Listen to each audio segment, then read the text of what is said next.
Je m'appelle Tal Levin. J'aurai bientôt 17 ans et j'habite Jérusalem. Ce qui m'a intéressé, c'est à la lecture du roman, c'est que je trouvais des questions qui m'appartenaient depuis longtemps, depuis toujours même, puisqu'on vit enfin moi depuis ma petite enfance, on vit au rythme de ce qui se passe au Proche-Orient. Alors j'ai de la famille aussi en Israël, donc c'est un pays que je connaissais avant, je ne l'ai pas découvert pour le film.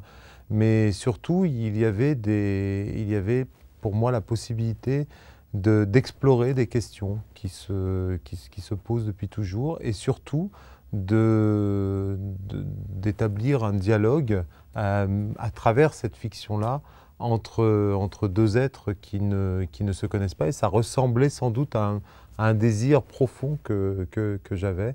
De tisser ce lien. Et voilà, et c'est ce que m'a donné la possibilité d'adapter ce livre. Hier soir, il y a eu un attentat dans un café près de chez moi.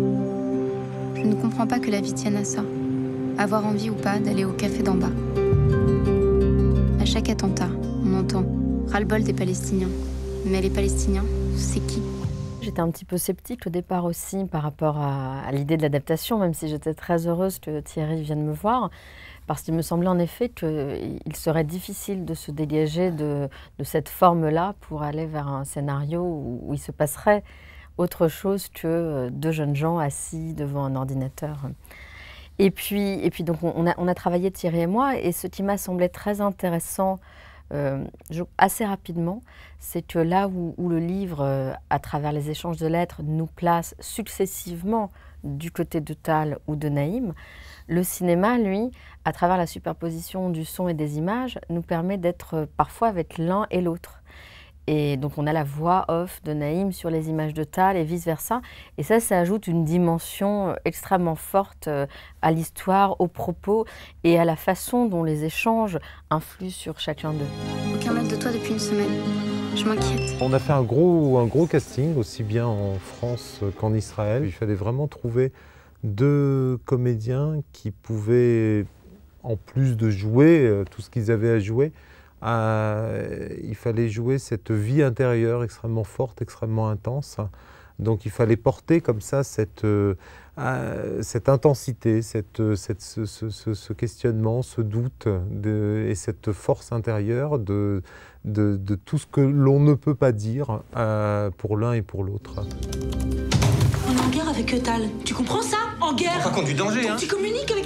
Tu sais même pas avec qui! La belle surprise, pour moi en tous les cas, c'est que chaque fois, en fonction quels que soient les publics, le film ne provoque pas de polémique haineuse. Au contraire, il a un effet apaisant, puisque des deux côtés, en quelque sorte, il y a une vérité qui est donnée dans le film, qui est rendue, et du coup chacun se retrouve dans cette vérité. Et chacun se reconnaît dans la façon dont le film dépeint en quelque sorte la partie israélienne ou la partie palestinienne. Avec, au-delà de la vérité des personnages, en plus le rendu même des décors, de l'ambiance générale et de ce que dit le film surtout. J'ai l'impression que chacun se retrouve aussi dans ce désir d'aller vers quelque chose, d'une parole renouée et de la connaissance de l'autre qui manque cruellement et dont on s'aperçoit encore plus en voyant le film. C'est trop dur à Gaza en ce moment. Je ne peux pas te raconter. Mais si tu veux savoir des choses sur moi, je m'appelle Naïm El-Farjouki. Et maintenant, j'ai un ami à Jérusalem. Ce qu'on a ressenti, nous, en présentant le film, c'est que les gens étaient très souvent soulagés de voir un film dans lequel on ne les sommait pas de prendre forcément parti pour les uns et contre les autres. On peut prendre parti, je pense que c'est pas un problème. Le film n'est pas un film qui se veut neutre. Pour moi, c'est un film qui se veut doublement engagé.